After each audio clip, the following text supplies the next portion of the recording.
Машалла, машалла. Ассаламу алейкум. Султан ака, жақсысызбы? Жақсы. Султан ака, сіз мынау біз байқасуымыз бойынша Қарақұлжа районы емес, дегеле мынау Ош облысы бойынша Ош шаарга чейин барып кызмат көргөзүп атасыз, элге кызмат кылып атасыз. Элге рахмат, Кудайыма шүгүр. Şu Мареке тууралуу кичине өз пикириңизди берип койсоңуз.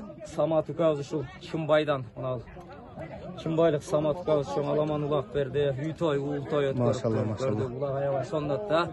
Элге рахмат, ушул улакчылардын адамгерчилигине рахмат. Сен менге келбей, тег жипке илбей, аябай жакшы өткөрүштү. Элибизде жакшылык болсун. Эми бардык эле кыргыздын айылдагы тоолук балдарындай болуп, мен деле ошо ат минип чоң атамдын колунда чоңойгонумда. Анан ушул өзүм кесибим музыкант, аккордеон. Машалла, машалла. Анан ошо атка тамадалык кылып, жакшылыктын жарчысы болуп, колдон келишинче жүрөбүз. Машалла. Эми сизден дагы Алла разы болсун ака. Себеби баягы эл башкарыш кыйын да. Бул биздин байкашыбыз боюнча бул тыйыладан бери эл башкарасыз.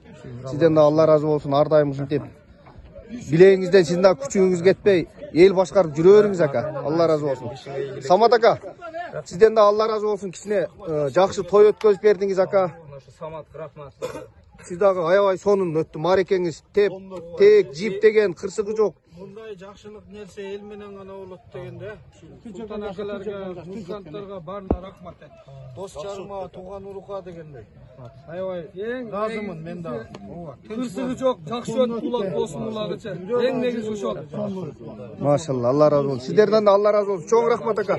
Ихсандарыңызды Кудайым кабыл кылсын ака. Уулуңуздун өмүрүнө береке берсин. Амин Аллаху.